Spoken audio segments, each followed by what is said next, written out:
Hello everyone, today we're going to learn some essential Excel functions that accountants need to know. We will work through practical examples that you're likely to encounter in real life when dealing with an accounting transaction data set with the following columns: transaction date, voucher number, description, account code, debit, credit, department, tax code, and partner.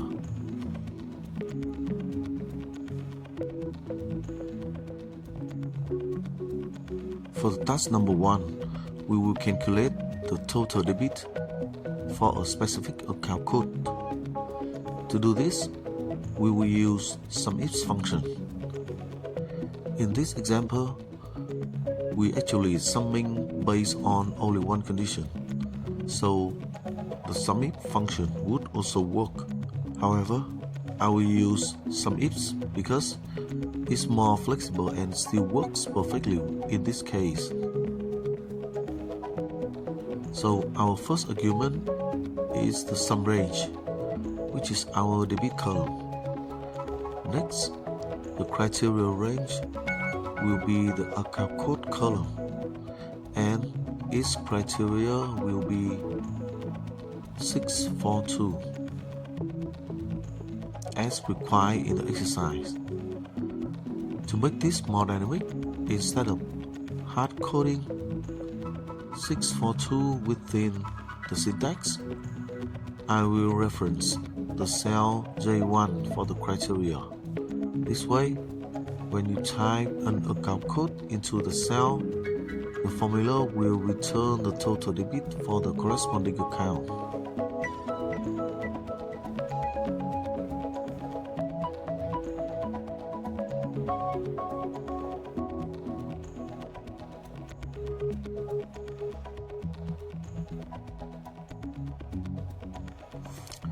For the task number 2, we will create a lookup system to find the partner name based on a given voucher number. To solve this, we will work with a table that includes the voucher number and partner columns. When using VLOOKUP function, we need to know the column index number. So I will number the column starting from the voucher number column through to the partner column.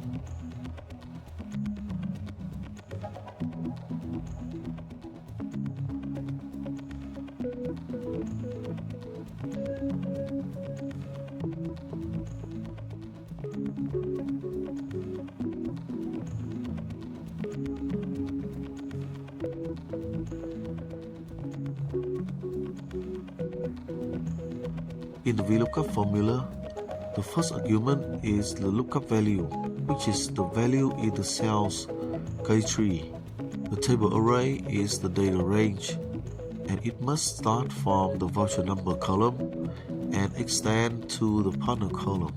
The next argument is the column index number, and since the partner column is the 8th column, we will enter 8 here. And finally, we want an exact match, so we enter 0 here. I will test the formula by entering few voucher numbers manually.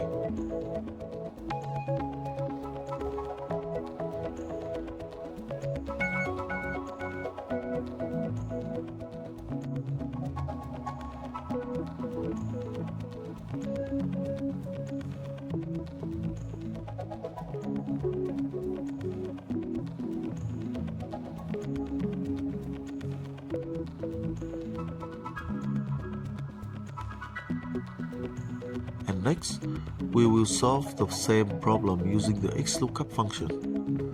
The first argument is again the lookup value in the cell K3. The second argument, lookup array, is the voucher number column. The third argument, return array, is the partner column. For the optional argument, I will enter not found to display when the voucher number doesn't exist. Now we will test the result manually as well. As you can see, XLOOKUP is much more convenient especially for accounting spreadsheets with dozens of columns, because you no longer need to count the column positions. In the task number 3, we will identify tax exceptions. If the tax code is tax 0 and the debit amount is greater than 0, we will mark it as no VAT. Otherwise, we will mark it as VAT applicable. I will create a new column called tax exceptions. We will use the if function combined with the and function.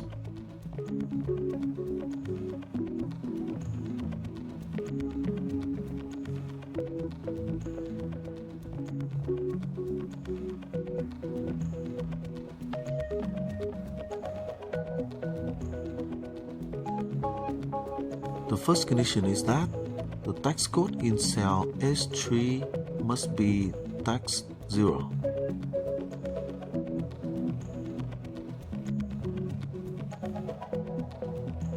The second condition is the debit value in cell E3 must be greater than 0. After closing the AND function, we move to the next argument of the if function and enter here no VAT as the result when both conditions are met, and our final argument is the value returned when the conditions are not met, which will be VAT applicable.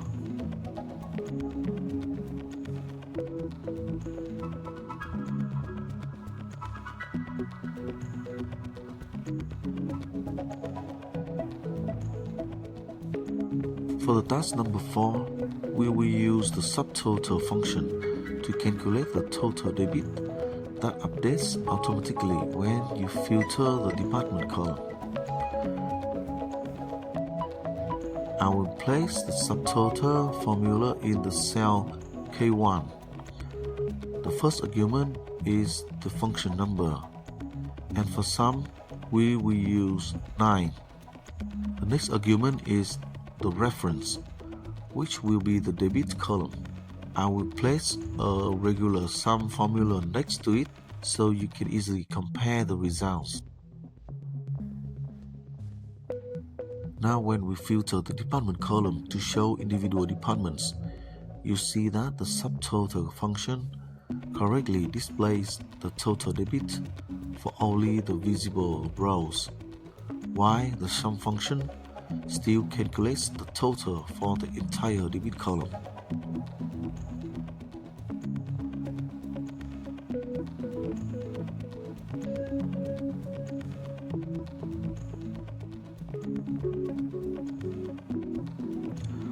For the task number 5, we will calculate the VAT amount and round the result to 0 decimal place to meet accounting standards.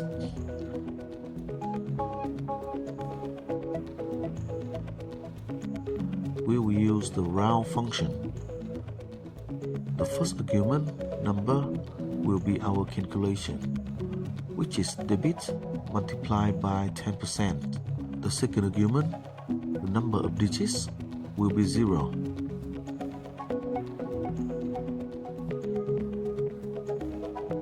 I will also create a comparison column with a simple calculation of debit multiplied by 10% without rounding.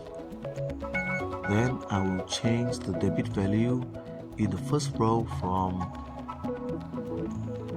1500 to 1501, and you clearly see the difference between the rounded result and the exact calculation.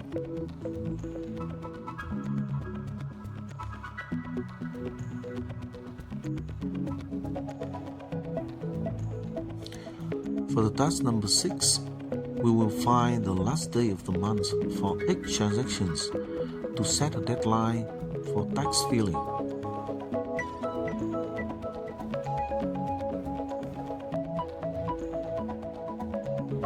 We will use the EO month function, which stands for end of month.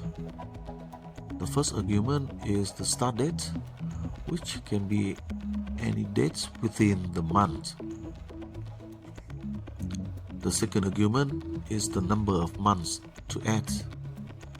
Since we want the last day of the same month, we will enter 0. I will modify some of the data to manually verify that the functions works correctly.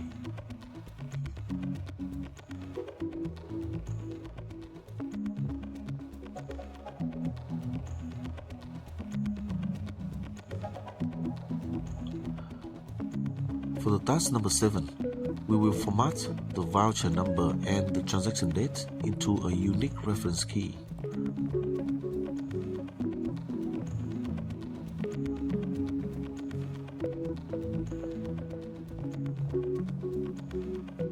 First, we will use a simple but no powerful operator, the ampersand symbol. This symbol is used to concatenate text strings.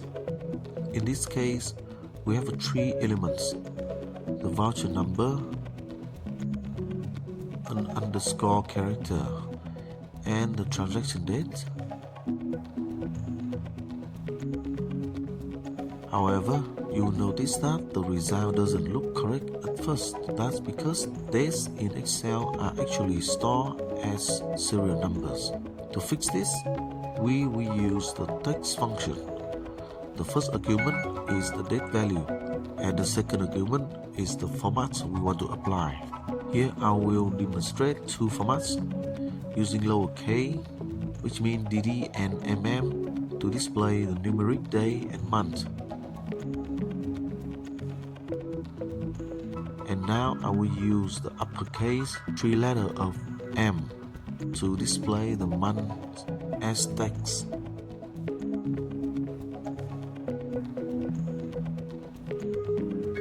Next, I will use the second method to combine the text strings above by using the concatenate function. The only difference here is the syntax of the function. The first argument will still be the voucher number in cell B2. The second argument will be the underscore character. And the third one will be the transaction date placed inside the text function. The transaction dates must be placed inside the text function. The syntax of the text function will remain the same as in the previous example. I will type it quickly so you can see it how it works.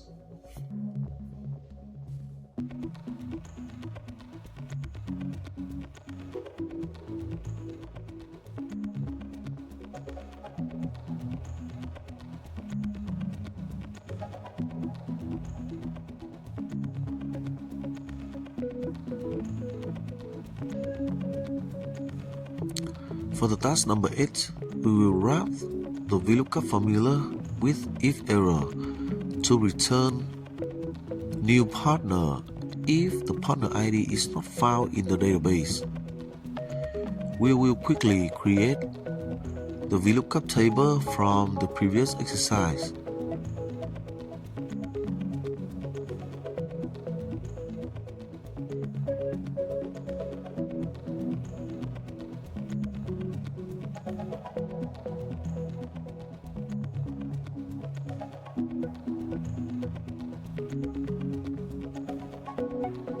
Then we add the if error function. The first argument of the if error is the value, which is our entire VLOOKUP formula. The second argument, the value if error, which is what we want to display when the formula returns an error. In this case, I will enter the text new partner. Now we will cross-check whether the functions works. I will intentionally input incorrect data, so you see the VLOOKUP fails and the desired result is displayed.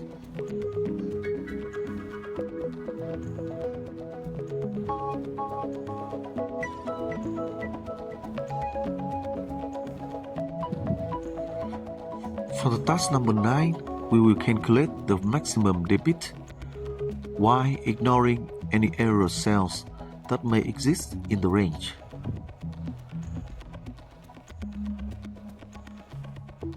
To do this, we will use the aggregate functions. The first argument is the function number. Since maximum corresponds to 4, we will use that. The second argument is the option, and from the list we choose 2, which means ignore the error values. The next argument is the array we're working with, which is the debit column, and the result we get is correct. Now we will adjust some values to verify the formula.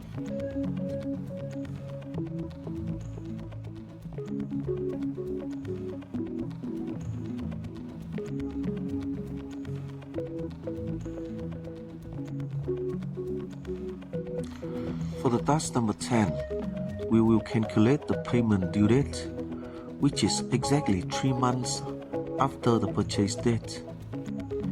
Many people simply add 90 or 91 days to the transaction date, but since each month had a different number of days, that approach isn't accurate.